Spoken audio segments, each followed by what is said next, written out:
উনি খালি করলে এখানে বসেন, এরম এরম একটা টান দিছে, বসেন কইছে, পর আমি আর কিছু কইতে পারি না। যখন আমার সেন্স একটু ফিরত আসে তখন দেখি যে শরীরে শুদ্ধ টান দিতেছে আমার, এখন দেখি পাইপ বড় রক্ত। 4-5 জন পুলিশে এনে বললাম, পুলিশ ভাই আমার এটা খুলে দেন, আমার রক্ত চলে যাচ্ছে। পুলিশ কোনো অ্যালাউ করতেছে না। তো আজকে আমি এই প্রতারণার শিকার হয়ে পড়ছি। ওই ব্যাগটা আমার কান্দে ছিল আমার ছোট ছেলের জন্যে। ওই ছেলেটাই আমার একমাত্র সম্বল। ও ক্লাস 8-এ পড়ে। আমার স্ত্রী তো পাগলের মতন হয়ে গেছে, খুঁজতে খুঁজতে পাই না। তো একজন হুট করে বলল, দেখেন ওদেরকে তো 3 জনকে ঢাকা যাইতে দেখছি।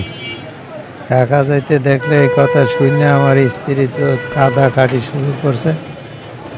পরে আমার কাছে টাকা নাই, আমি 5,000 টাকা হাওলাত করে আইছি। আইলে পরে 1,000 টাকার মতন খরচ করছি, আর 4,000 টাকা ছিল আমার এই পকেটে ছিল, আর একটা বাটন মোবাইল ছিল। এই যে চেন আছে, পকেট নাই, আর তো সব নিয়ে গেছে।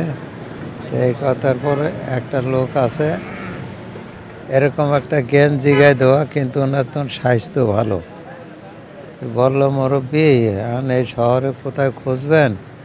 তো এখানে তো কোন এমপি সাহেব নাকি এটা মারা গেছে, ওই জায়গায় আজকে খাবার দেব, অনেক পোলাপান আসতে পারে, আপনার ছেলেটারও দেখেন পান কিনা।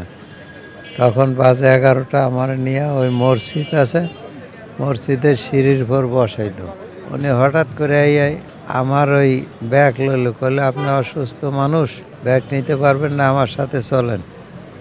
চলতে চলতে ওই মেডিকেলের ভিতর দিয়ে নিয়ে একবারে উপরে নিয়ে গেছে।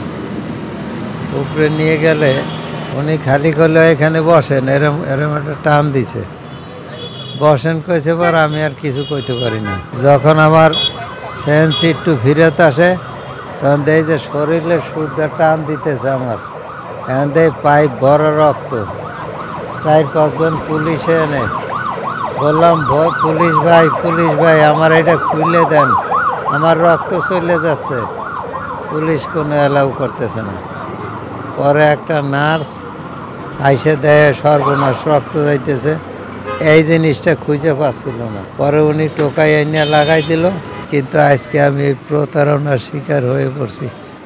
ওই ব্যাগটা আমার কান্দে ছিল, ওই ছেলেরই ব্যাগ, ওর জামা কাপড়, পড়াশোনা করতো, 8-এ উঠছে, এই বেশ পড়াশোনায় ভালো, মন ভালো। আমার বাড়ি কুষ্টিয়া দৌলতপুর থানা, যে আল্লাহর দরগা নাম, ম্যাচ ফ্যাক্টরি আছে একটা, প্রজাপতি ম্যাচ ফ্যাক্টরি, ওই জায়গায়।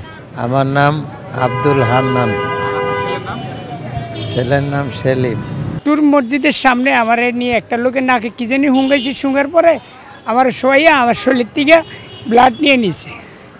আমার টাকা পয়সা, মোবাইল ছিল, আরও কিছু ছিল, নিয়ে গেছে।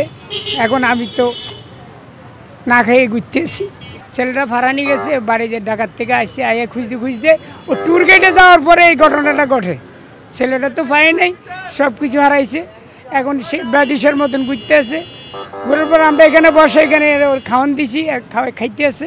বাড়িতে যাওয়ার জন্য যে টাকা, সেটা ওনার কাছে নাই, তো কালেকশন করে মোটামুটি দেওয়া নাই, টাকাটা উঠে গেলাম।